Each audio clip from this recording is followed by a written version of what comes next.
Early in the season, we heard that the Bulls were going to allow this team 35 games, around that 35 game mark, to make a decision on where the team is and what the future could hold for this team. On today's episode, we're going to take a look in compiling all the kind of rumors around the Chicago Bulls together and what do they really accomplish by potentially moving on or keeping these players that they have currently on their team. We're going to talk about all that, plus preview the game against the Atlanta Hawks, all that and more right after this. You are now tuned in to Chicago Bulls Central, your number one place for all Chicago Bulls news and content. What's going on, Bulls fans? Welcome to another episode of Chicago Bulls Central, your number one spot for everything Chicago Bulls related. I'm the host, Derek Hayes, but more importantly, you guys can follow the channel at Bulls Central Pod on every social media platform we happen to be on. With that said, let's go ahead and get into it for today. And so, listen, the Bulls, early in the season, we heard 35 games. The 35 game mark is what the Bulls were going to use for their evaluation period. Funny enough, we're 30 games into the season, and the 35th game is the game after D Rose night against the New York Knicks in Chicago on January 4th. That is the 35 game mark for this team. And if the Bulls do plan on using that to evaluate, that would mean that the Bulls have gotten that 35 game sample size. They will have the roster that they started off the season again for one of the most important night for fans as far as the Derrick Rose night, because people are going to be excited for that. People are going to be up for that, and that is something that a lot of Bulls fans do have marked on their calendars as one of the key dates for the Chicago Bulls season.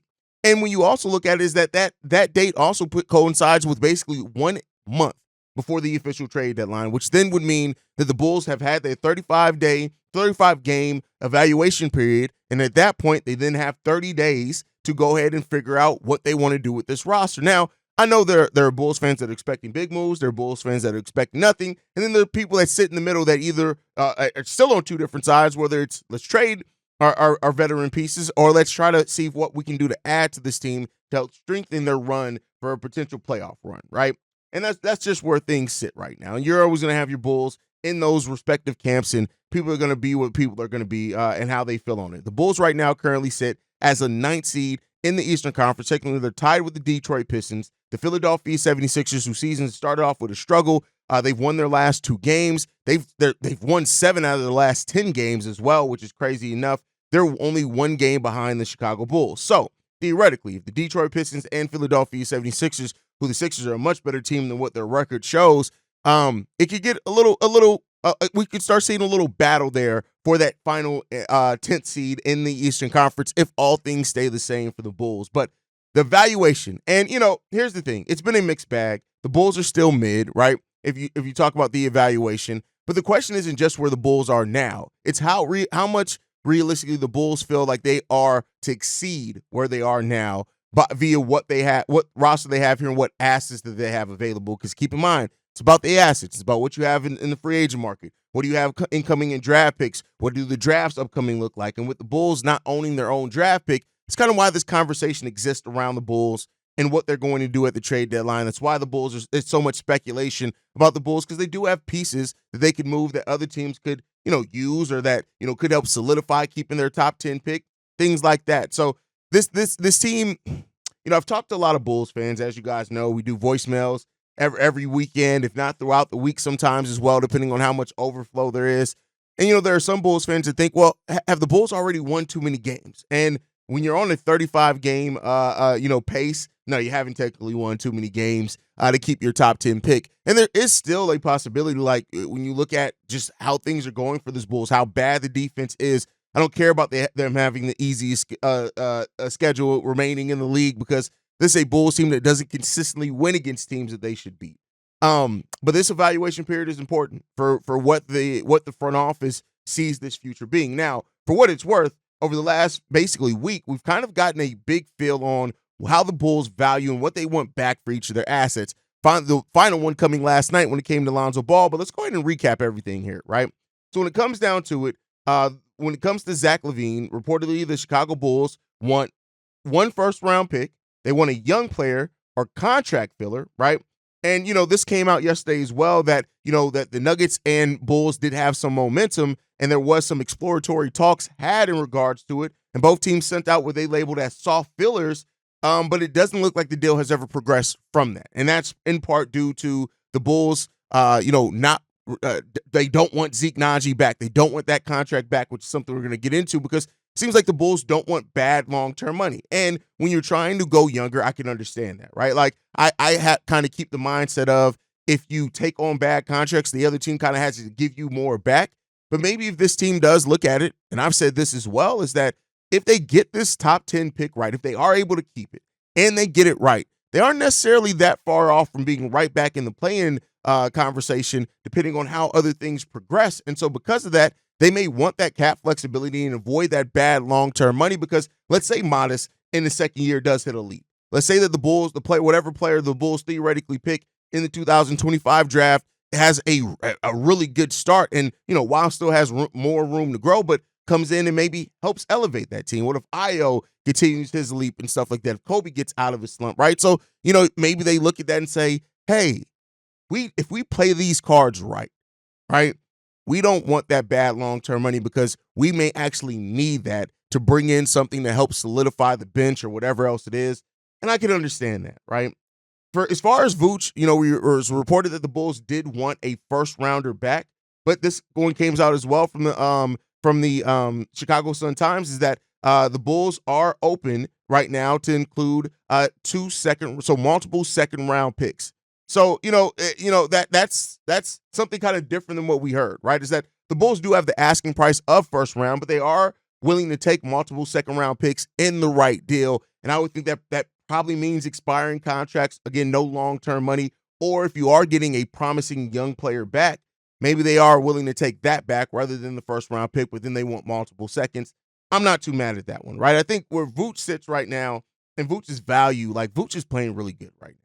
And, it seems like this is going to be a trade deadline where a lot of centers could go between DeAndre Ayton, Robert Williams, Jonas Valanciunas, right, is somebody who could be, we've heard that Nurkic could even be somebody who could be out there. So, Jakob Poeltl, right? We've heard a lot of kind of little things about centers that could potentially be available. So it'll be interesting to watch and see how that develops right now. But, if they are trying to, get multiple second-round picks back in that deal and they're open to that, it gives them, of course, more flexibility in potentially moving Nikola Vucevic, right? And then Lonzo Ball. This is the one that came out yesterday, is that the Bulls right now, 2 second-round picks, an expiring contract is what kind of the asking price is right now for Lonzo Ball. I think that's fair when you look at his injury history, when you look at his contract, because still is a fairly large contract that teams have to match. And if you can get back, expiring salary for that, that kind of puts you in the same place where you would be at the end of the season either way, right? Because Lonzo is an expiring contract, but you would have 2 second-round picks to hold for that as well, right? Second rounder for Torrey Craig, and then they can try to include Javon Carter in any type of deal to make it a larger deal if needed, right? Now, as far as what we've heard kind of earlier in the season about maybe Coby or Io, seeing as that has died down, maybe with Io's stronger play and Coby's slump, it's kind of maybe made that market dry up a little bit for now. Doesn't mean that something couldn't happen in the offseason if the Bulls even look to move on from those players. You guys know how I feel about that. I think that they should be looking to hold on to Coby and Io Dosunmu, but there was that talk that they are open in the right deals to including one of those guys if need be. So, we'll see what that type of deal takes. But, again, doesn't seem like it's anything too solidified in the fact that the Bulls are just looking to move on from those guys for anything. But got to keep an eye out for that, right? So here's the question that is the biggest part in all of this. What does being sellers at the trade deadline really accomplish the Chicago Bulls, right?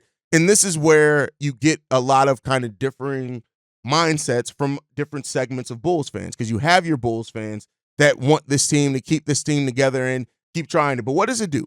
If you move on from Vooch, Zach, and Lonzo at this trade deadline or prior to the trade deadline, right, it makes your direction more clear. And I think it makes the direction clear in the fact that it opens up young players to start playing primary roles. If you move on from all three of those guys, it puts even more of a focus on players like Giddey and Coby and Io. But then, of course, because those guys play minutes, right? Like Lonzo's over 20 minutes. Zach LaVine and Nikola Vucevic are 26, 28 minutes, right? So that opens up more minutes to spread around between your younger guys, like Modest Bucilis, like Dalen Terry, right? It opens up more minutes for Julian Phillips to play a bigger and larger role for the remainder of the season. So then you can use what's left in the season to evaluate those guys to determine, hey, listen, are we going to go specific position in this draft? Are we going to go best player available? Do any of these guys look like guys that we may not move, right? So things like that. So, Zach LaVine's averaging 32 minutes. Nikola Vucevic is averaging 31 minutes. That's 64 minutes right there that you'd free up for younger players and also roles, right? Because Zach is playing the small forward right now, and maybe you can move Modest and let Modest play a little bit more small forward, or Dalen Terry, or Julian Phillips, or even Patrick Williams. That I know a lot of people want to see that as well. Lonzo's averaging 17 and a half minutes on the season, but we know he's now on a 20 minutes restriction, so that opens up even further minutes. So you're talking about opening up nearly 70 to 75 more minutes out there, close to 80 minutes as well, really, for your other players to kind of settle in a little bit more, and for you to evaluate those guys. So again, it makes that direction a little bit clearer, right? And that's one thing that we have said about this Bulls team is that the direction just isn't clear right now. We are still living in two worlds, and we're not really thriving in either one of those worlds. So that's really what it would kind of clear up for the Bulls a little bit. And it also puts even more of a focus on development and organic growth, meaning that, right now, Modest Bucilis is playing minutes, but there are a lot of times where Modest is standing in the corner to shoot threes, and that's per the system, right? Same thing with Dalen a little bit. Now he's attacking a little bit more and understanding how he can get guys off the dribble, but Julian kind of stands out there at the three-point line a lot. So now with, removing those guys, it makes it so where you have to run actions for those guys. It's no more just go out there and figure it out. You got to run plays for Patrick Williams. You got to run plays for Julian Phillips. And it does come at the cost of, it could mean that the Bulls are just bad for a couple of years. It could very well mean that. And that is something that a lot of Bulls fans don't, and they should not have the palate for. You don't want to see your team be bad. One of the most deflating things is to come in this season and to know your team's probably going to win 28 to 30 games, right? That's the ceiling for them, is 28 to 30 wins. That sucks. And it's a struggle to ask your fan base to really buy into that unless you got the right young guys that are exciting, right? And that's the thing that could do. So, being sellers at this trade deadline clears up a few things for the Bulls that we've been asking for clarity, maybe not in the way that a lot of Bulls fans want it to be clarified, but it does add some clarity there. But on the flip side of that, let's say that the Bulls do kick the can down the road, that they either are not able to find the deals that they have value for, or they just not deals that are favorable, right? Or no teams bite on what the Bulls' asking prices are. So in that puts you then to free agency, right? To the offseason, where Lonzo is an unrestricted free agent. He can sign with any team. You can also try to facilitate a sign and trade. Nikola Vucevic is a expiring contract at that point, and we've seen expiring contracts move, right? You have the Zach LaVine thing, one year less on Zach LaVine's deal. Also, the trade kicker would only be 1 year at that point in time because the option year doesn't count in the trade kicker. So that's less money that the Bulls would have to spend to move Zach LaVine, right? Team still, I think, got to match the trade kicker price, but, it is what it is there. And so, but the bigger risk there overall is that you don't get your top 10 pick in a draft that is one of the deepest drafts. And that's really why all of this conversation is happening, right? If this draft wasn't as deep, it wouldn't be as much conversation about the Bulls keeping their pick. There would be some naturally just by the sense of you want your first round picks if you can get them. But I think the nature of how deep this draft is, it plays a part into that. But the 2026 draft is shaping up to be a deep one as well. And if the Bulls do give up their pick to the Spurs in 2025, that means that the Bulls owe no more first round picks outright to any team. Meaning that even in a 2026 draft, however your season goes, whether you make the play-in, miss the play-in, whether it falls in the lottery at number 13 rather than number 10, you get to keep it, right? And so that is also something that the Bulls could look at as saying, hey, how much do we gain from doing it right now, or can we afford to wait another year? Yeah, it would suck, and our fan base is going to kill us for losing yet another pick on a season that's mid, right? That could very well happen, or we get lucky, right? And playing the luck factor of it always is the thing that's kind of a little nerve-wracking because we're just not a lucky franchise overall. But there is that part of it. And The Bulls just got to decide what their path is and what makes the most sense for them. Does going in now for your draft pick, is that what makes the most sense? Or is it more so, hey, listen, 2026 is going to be pretty good as well. We feel confident about the talent that's going to be in 2026. So thus, we're willing to let this season go whatever way it naturally goes. It could end up with us with their top 10 pick. Could end up with us without it, right? Because I do think there's still a chance, even though this team stays intact, of keeping that top 10 pick just because of how bad the defense is. And, of course, injuries, people not being healthy, things like that. So all that plays a huge role into this. And overall, it's no one path is 100% guaranteed to help the Bulls. It just isn't, right? Making the trade to keep their top 10 pick. It's not a guarantee that AK and Eversley get the pick right?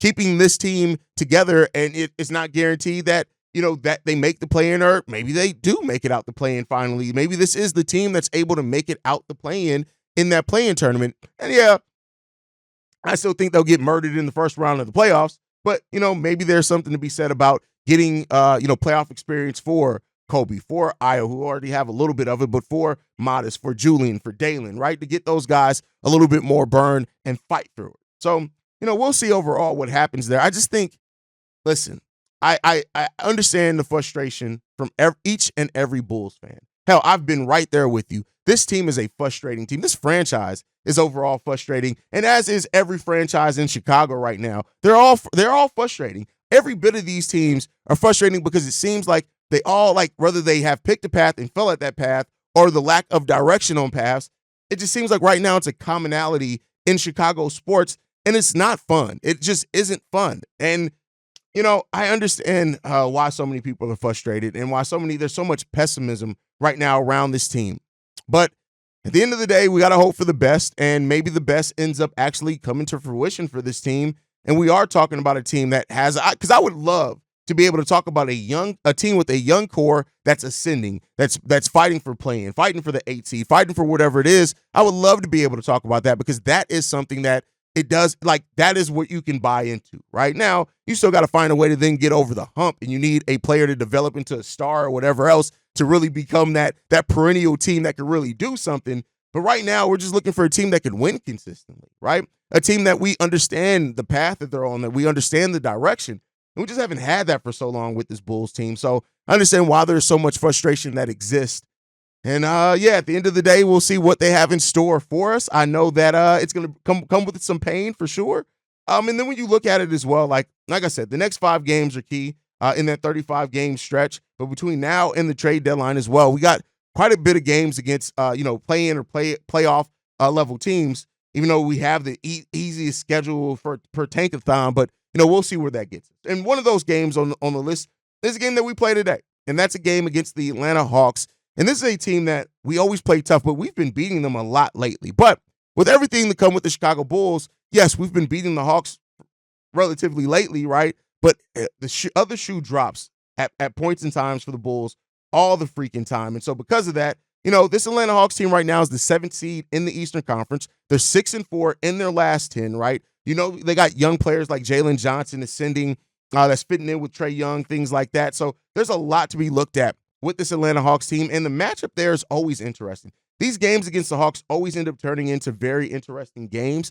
And the question that the Bulls, that I have for the Bulls here is, again, how much can that defense play? Because the Atlanta Hawks and the Chicago Bulls are right there tied in offense. The Bulls average 117 points per game. The Atlanta Hawks average 116 points per game. So because of that, you can always see that. The Hawks have a much better defense. They're only giving up 119 points.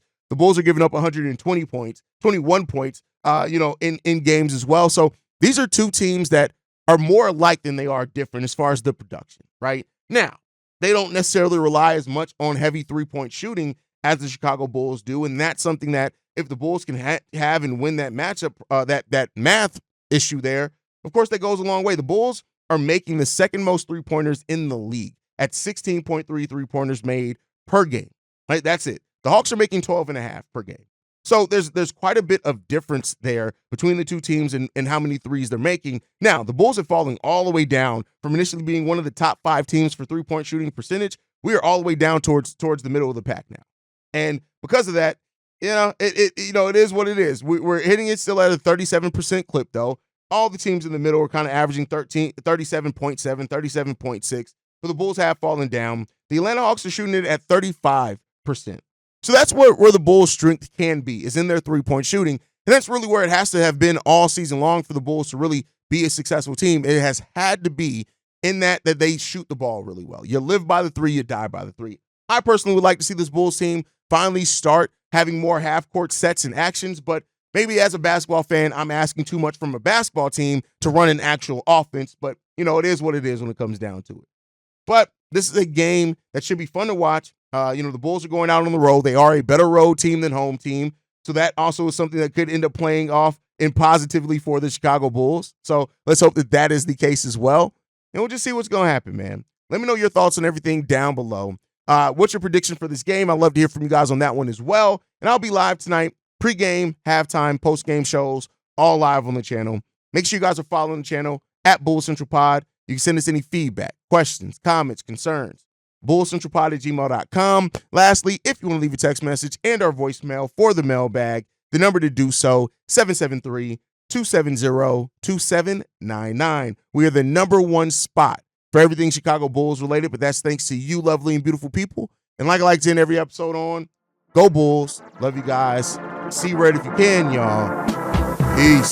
This has been a presentation of the Break Media.